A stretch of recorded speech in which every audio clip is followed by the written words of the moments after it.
इंशाल्लाह less than 24 और खान साहब वुड बी विद हिज जुनून टीम इंशाल्लाह। सर दोबारा गिरफ्तार तो नहीं होंगे जिस तरह बाकियों के साथ? इंशाल्लाह ताला नहीं होंगे, इंशाल्लाह ताला नहीं होंगे। अगर उन्होंने कोई कोशिश भी कर ली तो एक दो दिनों में फिर बाहर आ जाएंगे। अगर जमानत नहीं दी जाती, इस्लामाबाद हाई कोर्ट से जो सस्पेंशन का ऑर्डर है वो नहीं किया जाता, तो फिर क्या होगा? फिर आप लोग यहाँ पर वापस आएंगे? कल कौन सा बड़ा फैसला, कौन सा बड़ा रिलीफ मिलने जा रहे हैं खान साहब को? इंशाल्लाह ताला जजमेंट तो सस्पेंड हो जाएगी और रिलीफ हमें मिल जाएगा और खान साहब बाहर आ जाएंगे और हमें बेल मिल जाएगी, ये बात। लेकिन मैं कहता हूँ सबसे जो बड़ी बात है आज की अदालत में जो हुई है, वो मैं इस बात पे सबसे ज़्यादा खुश हूँ कि आज एक कंसीडर्ड स्टेटमेंट आई है कि यस हमारे साथ ज्यादती हुई है, हमारे राइट्स वायलेट हुए हैं। अदालत ने खुद इस पर बरहमी का भी इजहार किया और अदालत ने उस पर हैरानगी का इजहार किया कि जज साहब कैसे आपके राइट को स्ट्रक अप कर सकता है और वो आपको टाइम नहीं देता, फिर वो फैसला कर देता है विदाउट आपको हेयरिंग। कि हमें ज़्यादा खुशी इस बात भी है कि जिस बात का हम बार बार तकाजा कर रहे थे कि हमारे कॉन्स्टिट्यूशनल राइट वायलेट होते ऐसे ट्रायल में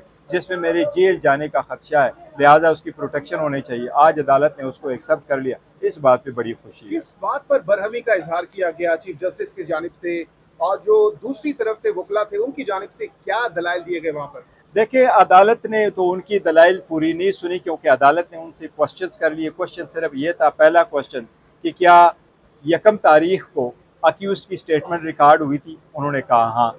क्या अक्यूज़ ने ये कहा था कि मेरे गवाह आएंगे? उन्होंने कहा जी यस। क्या 2 तारीख को उनका राइट डिसमिस हो गया था? यस। उन्होंने कहा था जो 5 तारीख को जजमेंट दे रही है अदालत 12:30 बजे जजमेंट देती है, उनको सुना गया? उसने एक्सेप्ट कर दिया, नहीं सुना गया। जज साहिबान ने उनसे पूछा कि अदालत ने, हाई कोर्ट ने जिस मैटर को रिमांड कर दिया था, क्या उस पर अदालत ने नीचे फैसला करने से पहले ऑर्डर कर दिया था उस एप्लीकेशन पे जिसमें कंसीड किया गया कि नहीं, उस पर फैसला नहीं हुआ?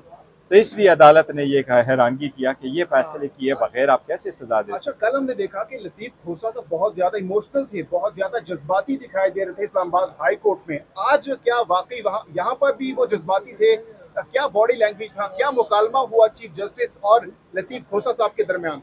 देखिए जजेस ने भी उनको कहा इमोशनल ना होइएगा, लेकिन मैं समझता हूँ समटाइम क्रिमिनल लॉ प्रैक्टिस करने वाले वकील इमोशनल होते हैं, लेकिन ये ऐसा मैटर है, कानून और आइन का तकाजा है, किसी भी वकील को और किसी भी पार्टी को इमोशनल नहीं होना चाहिए। हम ये सारा स्ट्रगल कर रहे हैं अपने कौम के लिए, मुल्क की खातिर, आइन और कानून की खातिर कर रहे हैं। जो हो गया सो हो गया। हम कहते हैं देर से आए लेकिन दुरुस्त आए, देर से आए, लेकिन अगर कल भी रिलीफ मिलता है and we go ahead with democratic process, हमें खुशी होगी। साहब कहा जा रहा है खान साहब की जो वाशरूम है 3 फीट की है, वो तो सारी प्राइवेसी खत्म हो जाएगी और हर हफ्ते ये पुराना वीडियोस लीक करेंगे खान साहब को। मैं आपको एक बात ज़रूर बताऊं कि इन्होंने ये ज़रूर कहा है और जज साहब जो गए थे, जज साहब ने अपने रिपोर्ट में लिखा है और हमने एक दरख्वास्त लिखी थी बीबी की तरफ से और बीबी को उसका जवाब आया है गवर्नमेंट की तरफ से।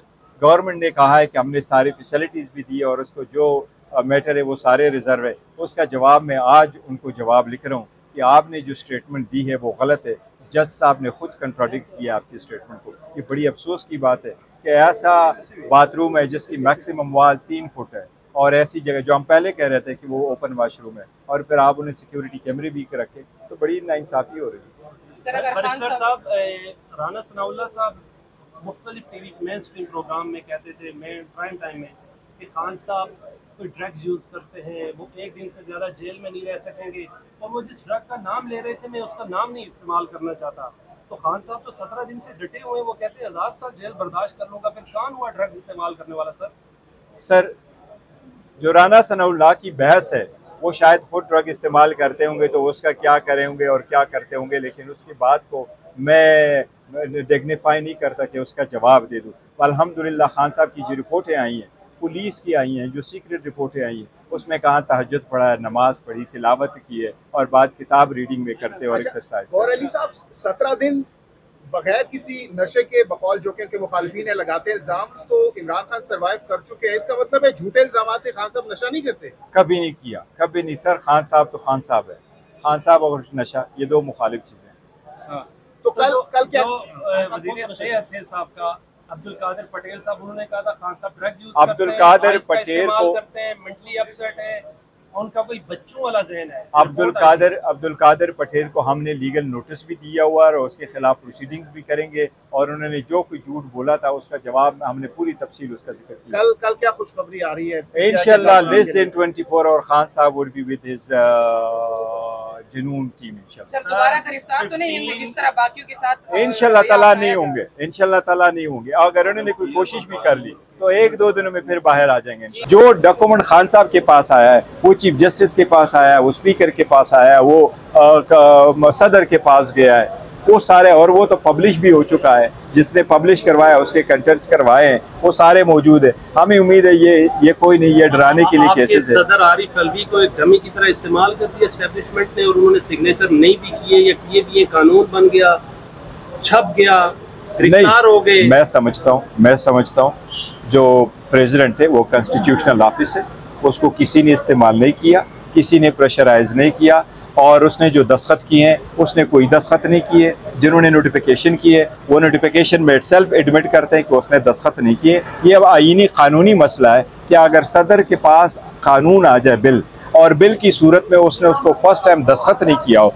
क्या वो एक्ट बनता है कि नहीं। हमारा कहना यह है कि 1962 के आईन में लिखा था सदर दस्तखत करे, विदहोल्ड करे, वापस भेजे। 73 में ये था कि दस्तखत करे या उस पर रिजर्वेशन करके भेजे। अगर सदर उसको पास रखता है तो 10 दिन गुजरने के बाद कानून नहीं बनता बिल, इसलिए वो कानून नहीं बना। आज जिन ग्राउंड पे समाअत हुई, जो चीज़ें, जो मेरिट्स डिस्कस हुए, क्या ये मेरिट उधर ट्रायल कोर्ट में सही तरह से डिस्कस हो जाते तो क्या आज इमरान खान अंदर होते? और दूसरा सवाल मेरा ये है कि कल इस समाअत, आज सुप्रीम कोर्ट की समाअत के बाद कल अगर इस्लामाबाद हाई कोर्ट सज़ा मुअत्तल नहीं करती तो आप देख रहे हैं कि सुप्रीम कोर्ट सज़ा इमरान खान साहब की मुअत्तल कर देगी तोशाखाना केस में। देखो, जहाँ तक सुनने का ताल्लुक है तो मैं कह रहा हूँ अगर अदालत नीचे अदालत सुन लेती तो ये सिचुएशन ना होती।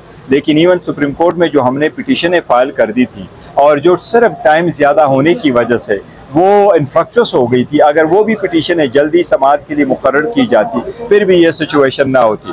हाँ, अलबत्ता हमें उम्मीद है हाई कोर्ट सस्पेंड कर देगी, लेकिन अगर हाई कोर्ट सस्पेंड नहीं करती और अदालत के नोटिस में हम लेके आते हैं तो सुप्रीम कोर्ट एक ऐसी अदालत है, इनके पास आर्टिकल 187 का इख्तियार मौजूद है। ज़रूरी नहीं है कि सुप्रीम कोर्ट के साथ फॉर्मली हम एक एप्लीकेशन फाइल करें कि जी मुझे रिलीफ नहीं दिया गया। अगर हम कोर्ट को कह दे तो ये उम्मीद है कि अदालत कल ही खुद सस्पेंड कर दे और हमें रिलीफ ग्रांट कर दे। इलेक्शन कमीशन के वकील अमजद परवेज साहब के पास खामोश खड़े थे, यस, लेकिन चीफ जस्टिस ने यह कहा कि आपने फेयर स्टेटमेंट दी है। देखिए, एक वकील किसी भी साइड पे हो, हम कोर्ट के सामने मिसस्टेट कभी नहीं करते। जो हकीकत पे मबनी बातें होती है वो हम ज़रूर बताते हैं। इसलिए ये तो एक हकीकत थी कि ट्रायल कैसे चला था, तो उसने आज एडमिट कर लिया। हुमायूं दिलावर साहब के फैसले में गलतियां हैं। यस, उन्होंने एक्सेप्ट कर लिया कि ये हकूक नहीं दिए गए थे, और उन्होंने इस्लामाबाद हाई कोर्ट में भी एक्सेप्ट कर लिया था कि आप इस मैटर को रिमांड करते हैं तो इनको वाकई नहीं सुना गया है। मुझे उस पर एतराज़ नहीं है। उनका ये कंसीडिंग स्टेटमेंट उस जजमेंट में भी मौजूद है। Thank you.